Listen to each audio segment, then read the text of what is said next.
I want you to stop whatever you're doing and truly listen to me, because I am about to tell you something that I have spent 40 years being told by my own fear, by common sense, by every social instinct I possess, that I should never say out loud. I have been meeting with a Bigfoot since 1981, not once, not twice, hundreds of times across 4 decades in the high wilderness of the Olympic Peninsula in Washington state. I have sat with this being in the rain and in the snow and in the long gold light of Pacific Northwest summers.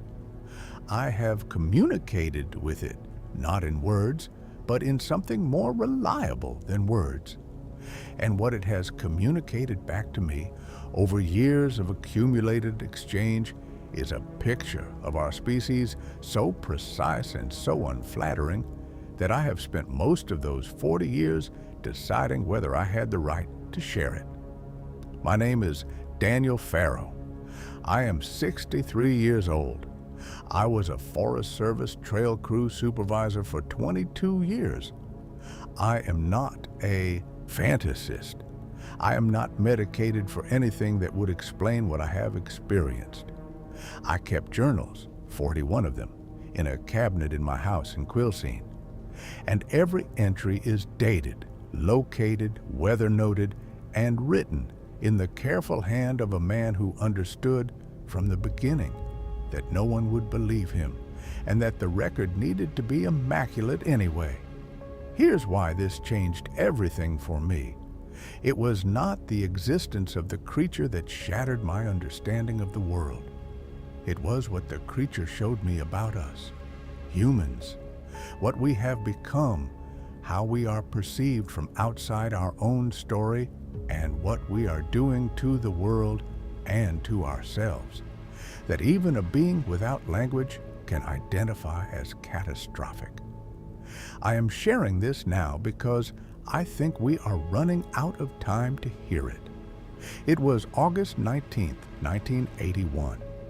I was 20 years old, 2 months into my first season on a trail crew in the Olympics, and I was doing something I had been explicitly told not to do: camping alone, off-trail, in a section of the park that the senior crew members called Deadfall Ridge, a name that referred, I'd been told, to the density of fallen timber, though I later came to wonder about the name's other implications. I had picked the spot because it was beautiful and because I was 20 and invulnerable in the specific way that 20-year-olds are, which is to say, completely. I woke at approximately 2 in the morning to a sound I cannot adequately describe, except to say that it had nothing to do with any animal I had previously encountered in 4 years of wilderness hiking. It was not a vocalization in the sense of a call or a cry. It was a sustained, resonant sound, like a cello played inside a cave, that I felt in my sternum before I heard it with my ears. It lasted perhaps 8 seconds and then stopped cleanly, without decay. I lay in my sleeping bag without moving for a very long time. My experience revealed something profound, even in that first moment of pure animal terror. The silence after the sound was different from the silence before it. Before, the forest had the ordinary silence of a sleeping place, with the underlayer of creek sound and insect sound, and the small movements of a living ecosystem. After, the silence was attentive. Something had announced itself, and everything else had responded by becoming very still. I reached for my flashlight and made myself not turn it on. At the edge of my cleared area, perhaps 20 feet from my tent, I could see, in the ambient light of a partial moon, a shape that was not a tree and was not a bear. It was standing. It was watching me. It was, my eyes and my brain agreed in a piece of reluctant arithmetic, somewhere between 8 and 9 feet tall. I said, I see you. I don't know why. It seemed important, to be honest. The shape was still for another long moment. Then it made the sound again, shorter this time, 4 seconds, and moved back into the timber with a silence that was itself remarkable. Something that large, moving, that quietly, in the dark. I did not sleep again that night. In the morning, I found the prints, 4 of them, in a soft section of earth near the creek crossing, 18 inches long, 5 toes, pressed deep by a weight I could only estimate. I took measurements. I sketched them in the small notebook I carried for trail work. I sat on a rock for a long time, looking at what I had written, and then I wrote at the bottom of the page, "This happened. Figure out what it means." I went back to Deadfall Ridge 7 times that season. Not immediately. I am not reckless, whatever else I might be, but deliberately, with preparation and increasing patience. I left food the 2nd time, an apple and a piece of dried venison placed on a flat stone near the prints. They were gone the 3rd morning. The 4th visit, I arrived before dark and sat against a large fir at the edge of the clearing and waited. It was September 12, 1981, close to 7 in the evening, when the shape appeared again at the tree line. Full daylight this time, the long slanted light of early autumn in the Pacific Northwest that makes everything look like it belongs in a painting of itself. The creature stood in that light without concern, without any apparent desire to conceal itself, and looked at me with an attention I can only describe as systematic. It was not the way an animal processes an unfamiliar stimulus. It was the way a person looks at a situation they're deciding how to approach. What most people don't understand is how much information is carried in stillness. I had spent 4 years in the woods by that point, and I knew how animals held themselves. The frozen readiness of a deer, the wary calculation of a bear at distance. This was neither. This was the stillness of a being that had already decided the situation was manageable and was simply waiting for me to catch up to that conclusion. I raised one hand, flat palm, slow. The universal gesture that I later learned is not actually universal, but that meant what I needed it to mean. I'm not a threat. The creature looked at my hand. It looked at my face. It raised its own hand, vast, dark-palmed, the fingers longer than any human hand, and held it still for a moment. My heart was doing something architecturally unsound. Then it lowered its hand and moved back into the trees, and I sat in the evening light, making notations in my trail crew notebook with hands that were, I will admit, not entirely steady. My observations consistently showed that this was not a random encounter. The creature had returned to the same location during the same general window of the day, within close range of where it had first made itself known. This was not coincidence. Whatever was happening, it was happening deliberately, on both sides.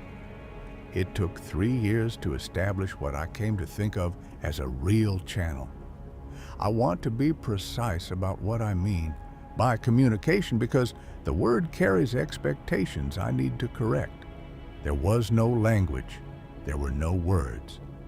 What developed between us over dozens of encounters from 1981 through the mid-1980s was something closer to what musicians describe when they talk about playing with someone over many years. A developed sensitivity to the other signals, a shared vocabulary of gesture and tone and proximity and silence, built through repetition and failure and gradual refinement. By January 1984, I had documented 47 separate encounters. I had been promoted to crew supervisor and was spending more time in the backcountry than ever. I had begun bringing 2 notebooks on every wilderness trip, one for trail work, one for what I privately called the Other Project. The creature. I had resisted naming it because naming felt like a kind of claim I hadn't earned. Communicated primarily in 3 registers that I had, by then learned to read with some reliability. Proximity was the first. How close it came, how directly it positioned itself, whether it stood or sat. Sitting indicated a settled, extended engagement. It was going to be a long visit. Standing at distance indicated information being offered rather than a relationship being cultivated. Vocalization was the second. The tonal range ran from the deep chest resonance of the first night to something almost whisper level that I only heard a handful of times in the early years, and that carried each time a quality I can only call urgency. Focus direction was the third and most complex, where it looked and in what sequence, and what it looked at before and after looking at me. This was how it pointed, not with a finger, but with the architecture of its attention. My experience revealed something profound in learning this system, that I had spent my entire life assuming that meaning requires language, and that in the absence of shared language, there is only sensation and inference. August, I eventually named it, I will explain the name, showed me that meaning is older and more fundamental than language, that there are things which can be communicated directly, mind to presence, without the intermediary of words, and that what gets lost in translation to language is often precisely the part that mattered most.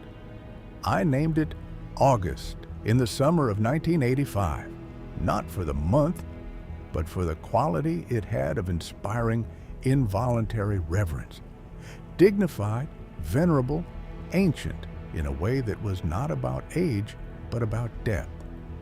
You felt in August's company that you were in the presence of something that had been paying attention for a very long time. It was the summer of 1985 when August communicated the first thing that I can only call a revelation about human beings. We had been sitting together, August on a large root mass at the edge of a meadow, me on the ground perhaps 15 feet away, for the better part of 2 hours. This was not unusual by this point. Extended companionable silence had become part of the relationship. What was unusual was that August was focused throughout on something I could not initially identify. I followed its gaze. It was watching, about a quarter mile across the meadow, a Forest Service helicopter making its third pass over a section of old growth that had been flagged for a survey. The helicopter banked, circled, moved on. August watched it go. Then August looked at me. It looked at the direction the helicopter had gone. It looked back at me. And it made a sequence of gestures I had not seen before. One hand, flat, sweeping. A gesture I had come to associate with a large area, with everywhere. Then both hands, rising slowly and then spreading outward, like something expanding and dissipating. I wrote in my notebook, "It is showing me something being used up." What most people don't understand is that this was not abstract. August was not philosophizing. It was describing a direct, observed experience of the world it lived in, communicating something that it had watched happen over a period of time I cannot fully estimate. The forest it had known was being consumed, and it was telling me this the way you tell someone something urgent when you do not share a language, with the body, with the eyes, with the full weight of presence. Here's why this changed everything for me. I drove back to Quilcene that evening, and I could not look at the town without seeing what August had shown me. Every board and batten building, every pickup truck, every cleared lot and paved road was, from a certain angle of vision, August's angle, evidence of the same thing. The helicopter was a detail. The process it represented was total. I wrote for 6 hours that night. I wrote, "It has been watching this happen for longer than I have been alive. It is showing me not because it expects me to stop it. It is showing me because it needs someone finally to see." September 3rd, 1987. A trail maintenance job had taken my crew within a mile of August's primary territory, and I had slipped away on my lunch hour, a habit I had developed navigating the boundary between my professional life and the other life I was living in the same landscape. August was waiting at the usual meadow approach, which told me the visit had been anticipated. This was not unusual. What was unusual was that August led me, the same kind of purposeful pausing when I didn't follow movement I had seen before, to a location I had never been taken to. It was a drainage off the main creek, small enough that it didn't appear on the trail maps, and what August wanted me to see was visible within 30 feet of the entry, a loose collection of human debris, spread across perhaps 200 square feet of otherwise untouched forest floor. Not a dump site, no organized disposal, random loss and discard, plastic packaging, a tarp section, rope ends, an aluminum can sun-bleached to near white, the sole of a boot, the ordinary leakage of humans moving through wild places. August stood at the edge of the debris field and looked at me. The way it observed me, calculating, deciding how to approach, was not merely animalistic. It was the look of someone who has been holding a question for a long time and has finally decided to ask it directly. The question was not rhetorical. It was genuine. Why? I tried to answer it.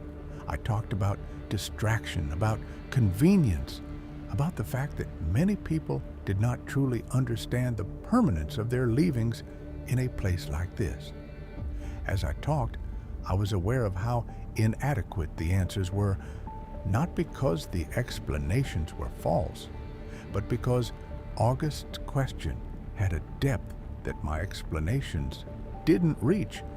It was not asking why this particular person had dropped this particular can. It was asking about the orientation, the fundamental relationship to place that allows a being to leave pieces of itself strewn across the home of other beings without apparent awareness that those beings exist. It seemed to ask, how can something live in a place and not know the place is alive? My observations consistently showed that August's relationship to its territory had a quality I can only call intimacy, not the possessiveness of territory marking, but the attentiveness of someone who knows every member of a household and notices when anything changes. It moved through the forest like a person walking through their own home in the dark. Complete confidence, no wasted motion, a continuous low-level awareness that was not alertness exactly, but something more like love. The debris field was not an offense against real estate. It was an offense against a relationship. And August was showing it to me not because I had made the mess, but because I was the only human being it knew well enough to ask. There is an entry in my journals from March 1989 that I have returned to more than any other because it contains the most difficult thing August ever communicated to me, and the thing I have found hardest to carry. It was late winter. I had hiked in on snowshoes through a late-season storm. which meant the visit was intentional rather than opportunistic. I had made the decision to go out specifically, not as part of trail work. I found August in a spot I associated with bad news, a high overlook with sightlines across a broad valley, a place I had come to understand August used when it wanted to show me something at scale. August was agitated. I had seen this before, but rarely. A contained, compressed energy in the way it moved, the way it held its shoulders, a particular rapid scanning of the horizon. It looked, in that moment, more like a human in distress than at any point in the 8 years I had known it. It showed me the direction of a logging operation I was aware of, a clear cut that had been expanding south for 2 seasons, visible from this overlook as a pale rectangular wound in the forest. Then it showed me something else, a sequence of gestures I interpreted as violence. Not the violence of cutting trees, but interpersonal violence, beings harming beings. The gestures were unmistakable, aggressive, contact, falling. I had never seen August use these gestures before. My experience revealed something profound and deeply uncomfortable. August had witnessed something in the context of the logging operation or related to the displacement it caused that it was trying to communicate to me. I do not know what specifically. I do not have the language precision for that. What I understood was it had watched beings it knew be harmed.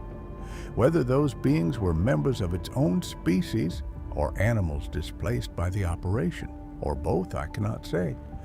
What most people don't understand is that this was not August describing something that happened to it. It was describing something it had witnessed and was unable to prevent, and was bringing to me because I was the only available member of the responsible species. I wrote that night, "It is not naive about us. It knows what we are capable of. It is not telling me these things because it thinks I am different.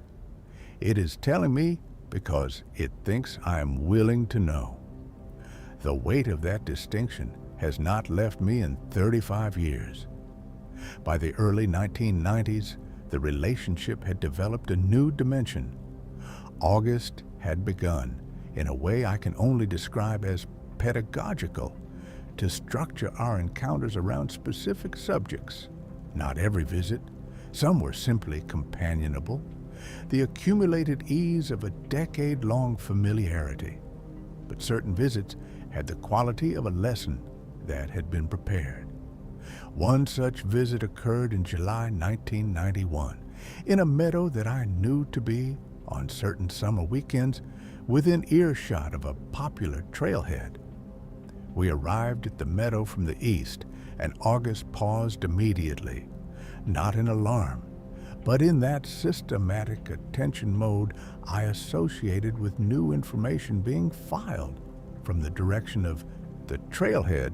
Perhaps a mile away, I could hear voices, the tinny thread of a radio someone had carried in, the repeated slamming of car doors as people arrived and departed, the ordinary soundscape of a busy summer trailhead.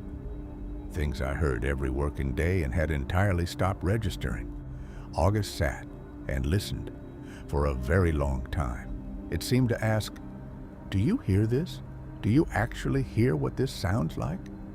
Here's why this changed everything for me. I sat next to August and listened to the human noise of that trailhead as if I were hearing it for the first time, as if I had spent my life in silence and this were a sudden intrusion into it. Voices at volume, engines, music from a device so small you could carry it in your pocket, a child crying, a dog barking, the metal on metal of gear being assembled.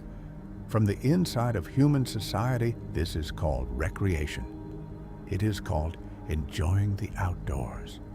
From where August sat, from where it had sat for decades, listening to the advancing edge of human sound as trails expanded and visitor numbers grew, it was something else.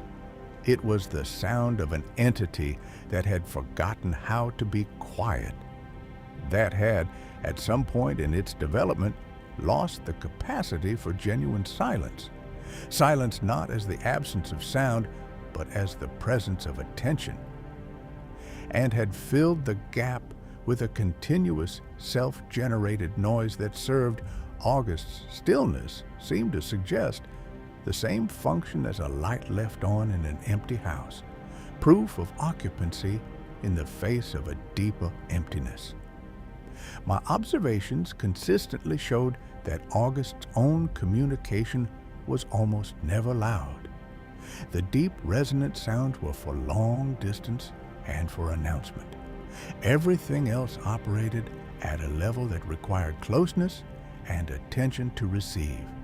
It had, in the decades I knew it, never raised its voice in my presence except once, when it needed me to stop moving immediately, and I'll return to that. The economy of its sound was not a limitation. It was a choice rooted in a different relationship to the environment, one that understood that the world was already full of information, and that adding to the noise was not communication, but interference. There is a specific entry from February 1994 that I have not shared with anyone until now, because it is the one that makes me look worst. I had been going through a period of personal difficulty. A relationship had ended badly. I had been passed over for a promotion I had expected. I was spending more money than I was earning on things I told myself I deserved. The ordinary accumulation of a life not being managed carefully. I arrived at the wilderness on a Thursday, unscheduled, partly to work, and partly because I needed to be somewhere that was not asking anything of me. August appeared earlier than usual. There was something in its manner, attentive, slightly angled. The posture I had come to associate with a longer than usual visit, that told me a session was incoming. What followed was approximately 3 hours of August doing something I had not seen before and have not seen since. Systematically, patiently, watching me use things. I ate lunch. August watched. I checked my watch several times. August watched.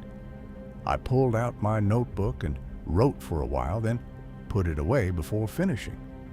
August watched. I took a photograph of the valley, not because I particularly needed the photograph, but from habit. August watched. It made no gestures. It offered no commentary.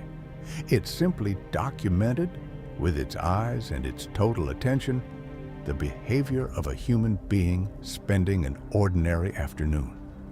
My experience revealed something profound in that sustained observation. I was, over the course of 3 hours, gradually stripped of the ability to ignore what I was doing. The watch checking that I never thought about, August watching it, made me think about it. What am I looking for? The afternoon isn't going anywhere. The half-finished notebook entry. Why did I stop? I wasn't done. The photograph. When did I last look at a photograph I'd already taken? What most people don't understand is that August's scrutiny was not judgmental. There was nothing hostile or contemptuous in its attention. It was the scrutiny of a researcher observing a behavior pattern it finds genuinely puzzling. The same quality it had brought to the money on my kitchen table, to the noise from the trailhead, to the debris field. It seemed to ask, what are all of these things for? Here's why this changed everything for me. I drove home that evening and walked through my house and looked at it the way I had just been looked at. The watch on the counter, the stack of receipts, The half-read book beside the couch bookmarked 3 months ago, the television in a room I rarely sat in. August had not said, "You accumulate too much, you do not finish what you begin. You document experiences rather than having them." It had not needed to. It had simply observed with complete attention until I could see it myself. I wrote in my journal, it held a mirror up. I have been doing my best not to look directly into it ever since. The encounter I am about to describe occurred on October 22nd, 1998, and it is the one I have returned to most often when trying to understand the central thing August was communicating. The thread that ran through all of the earlier lessons once I had enough of them to see the pattern. My father had died 6 weeks earlier. I had driven out without planning to, the way you go to places that hold the people you need when the people themselves are gone. I was not expecting August. I was simply being somewhere that had been important to me for 17 years. August came within the first hour. It sat close, closer than usual, inside the distance we had maintained for most of the relationship, and then it did something it had never done before. It placed its hand on the ground between us, palm down, and waited. I understood this the way you understand things in dreams, not through reasoning, but through immediate recognition. I placed my hand next to its hand. My hand was, relative to August's, the size of a child's hand. We sat like that for perhaps 20 minutes, not touching, adjacent, present. This creature holds a secret that I believe is the most important thing it ever communicated to me, and it required no gesture more elaborate than 2 hands on the ground. What most people don't understand is that what August was offering was not comfort in the human sense, not reassurance that things would improve, not the management of grief toward an end point. What it was offering was simpler and older than that. Presence. The physical, committed fact of another being choosing to be near you in a moment of loss. I had, in the weeks since my father's death, been surrounded by people offering things: food, conversation, advice, the active management of my grief toward resolution. All of it was kind. None of it was this. My experience revealed something profound that afternoon about what August had been observing in human society across decades of proximity to our trailheads, our helicopters, our debris fields, and our noise. We had become, at some point in our development, extraordinarily skilled at everything except simply being with each other. We had developed elaborate systems for communicating, for transacting, for managing the surface of relationship, and had in doing so lost or buried or forgotten the practice of the most basic thing: sitting down next to someone in their difficulty and staying. August had not forgotten. It may never have learned to forget. I wrote that evening. Everything it has shown me, the waste, the noise, the constant motion, the things we reach for to avoid being still, I think it is all the same thing. We have made ourselves very busy so that we do not have to sit with the fact that we are alone. And we have become more alone in the process. And August can see this. It can see it the way you can see someone drowning from the bank. And it has spent 40 years trying to tell me. I promised to return to the one time August raised its voice. It was the morning of June 8th, 2004. I was hiking in along the standard approach to the high meadow when August appeared from the west, not from the usual direction, and moving fast with a directness I had never seen. Before I fully processed what was happening, It made a sound that was nothing like any of its usual vocalizations. Sharp, high for its register, short, a stop signal. The kind of sound you make when someone is about to step off a curb into traffic. I stopped. August moved past me and positioned itself between me and the trail ahead. It stood there for perhaps 30 seconds, looking at a section of steep hillside to the north of the path. Then it made a different sound, lower, slower, and moved around the obstacle on a wide arc, gesturing for me to follow. We went around. I never found out what was on that hillside. A loose section of slope, possibly, a wildlife situation, something August's older and more complete knowledge of the terrain told it I should not walk through. My observations consistently showed that over 23 years of encounters by that point, August had never once acted with anything other than my interests in full consideration. Every gesture of communication had been toward my understanding. Every choice of proximity had been calibrated to what I could receive without alarm. And now this, a warning given without hesitation, moving quickly to put itself between me and a danger it had sensed, and I hadn't. What most people don't understand is that this is what made the harder communications bearable, the ones about waste and noise and violence and our separation from each other. August was not delivering criticism from a position of indifference.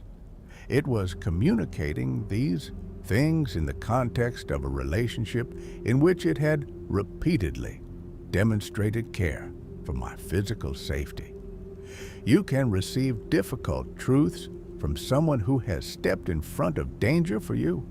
It changes what the truth costs. It was, in every way that I understand the word, a friend. I will not pretend the last decade has been easy. By 2015, August's visits had become less frequent. I do not know if this was age. I cannot estimate August's age, though the quality of its movement had changed in ways I associate with the body's renegotiation with time. I do not know if it was the continued expansion of human activity into the backcountry, which had made the high wilderness genuinely harder to be in undisturbed. Probably both. What had not changed was the quality of the visits when they came. If anything, the reduced frequency had given each encounter a deliberateness it hadn't always had. August came now when there was something specific to address. The way old friends stop calling just to talk and start calling because something has happened that requires a particular person. Here's why this changed everything for me in this final phase of the relationship. The nature of what August communicated had shifted. In the early decades, the observations about humanity had been primarily about behavior, what we did to the forest, how we sounded, what we left behind. By the 2000s and 10s, the communications had a different quality, more interior, less environmental, less this is what you are doing, and more this is what is happening inside you. The distinction was subtle, but I want to try to describe it.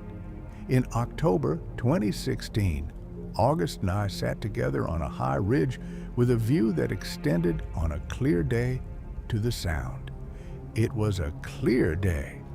We could see at the edge of visibility the towers and bridges of human settlement. August sat looking at that for a long time. Then it looked at me.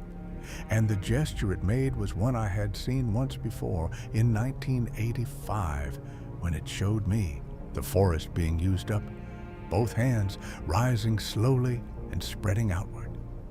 But this time, the gesture did not stop at the outward spread. It continued. The hands came back to the chest, slowly, something expanding and then something contracting. My heart understood before my mind did. It was not just showing me what we were doing to the world outside us. It was showing me what that process had done inside us. The expansion, the reaching, the taking, the filling of the space around us with our noise and our products and our need for proof of occupancy, and the corresponding contraction of something interior. The part of us that knew how to be still, the part that could sit on a hillside and simply be present to what was there without needing to document it, consume it, improve it, or explain it. My experience revealed something profound in that gesture on the ridge. August had been watching us lose something. For longer than any individual human life, it had been present at the edge of human civilization and had watched with the attention of a being that had reason to watch carefully, as we had become expert at everything except the thing that most needed doing. Becoming quiet enough to know where we are. I want to be careful here, because this is where testimony most easily becomes distortion. August never told me that humans are evil. It never communicated despair about our species. It never indicated in 40 years of encounter that it believed we were beyond correction or that the situation was without hope. I want to be very clear about this because I have heard enough encounter narratives to know how easily the storyteller's own despair gets attributed to the creature. What August communicated consistently was something closer to bewilderment, not contempt, not judgment in the moral sense, something more like the puzzlement of a master carpenter watching someone fight a piece of wood rather than work with it, the patient incomprehension of a being that knows a better way and cannot understand why it is not being chosen. My observations consistently showed that August's relationship with its environment, its community, its territory, its own body, and the passage of time was characterized by a single quality I kept trying to find the right word for: congruence. It was not at war with where it was. It was not generating noise to cover a silence it feared. It was not accumulating proof of its own existence. It was simply, completely, incontrovertibly present in its place, in its time, in its skin, in a way that I had never managed for more than a few minutes at a stretch, and that our entire civilization seemed to be architecting itself to avoid. That is what it showed me, not evil. The distance between what we are and what we were made to be, and how far we have traveled from the second thing in pursuit of the first. Here's why this changed everything for me as a final understanding. August was not delivering a verdict. It was holding up the fact of itself as a contrast. Here's what it looks like to be at home in the world. Here's what it looks like to need the world to change for you before you will be at home in it. The first was August, the second was me, and the trailhead noise, and the helicopter, and the money counted 3 times on a kitchen table. I have 41 journals. I have track photographs, plaster casts, audio recordings of uncertain quality made on field recorders from 3 separate decades. I have, most importantly, the accumulated memory of 42 years of encounter with a being more honest about the human world than any human being I have ever met. I am 63 years old. My knees no longer make the high back country possible with any frequency. August's visits have been infrequent enough these last years that I have begun to understand, not as grief exactly, but as a kind of settling, that what we have may be largely behind us, and that the question of what to do with what I know has arrived. Here's what I believe, as plainly as I can say it. August has been observing our species from the margins of our civilization for longer than any of our institutions. It has watched us expand. It has watched what we have lost. In the process of expanding, it has watched us become extraordinarily skilled at being everywhere and extraordinarily poor at being anywhere. It has watched us fill our shared world with our noise and our waste and our need. And it has watched the world become smaller and quieter and more damaged. And it has held this knowledge in the same careful, patient way it holds everything, without bitterness, without resignation, with a bewildered and enduring attention. It told me these things because I was the only member of the responsible species that it trusted enough to tell. My experience revealed something profound in the fact of that trust itself, that the capacity for cross-species communication, real communication, the kind that changes you, exists. That the barrier we have constructed between ourselves and the rest of the living world is one we constructed, and that on the other side of it, there are presences with things to say that we have spent centuries not listening to. What most people don't understand is that the most important thing August ever communicated was not any specific observation about human behavior. It was the sustained fact of its presence across 4 decades, the ongoing, patient demonstration that it was possible to live in deep relationship with a place and with the beings in it, that this was not naive or primitive or pre-rational, that it was in fact the more difficult and more complete achievement, that we used to know how to do it and have, in our enormous cleverness, forgotten. I am not going to tell you what to do with what I have shared. I don't think that's mine to determine. What I will tell you is this: the next time you are in a wild place, a forest, a mountain, a stretch of coast, anything that has managed to remain itself in the presence of human expansion, I want you to try something August taught me, though it never used words to teach it. Stop moving.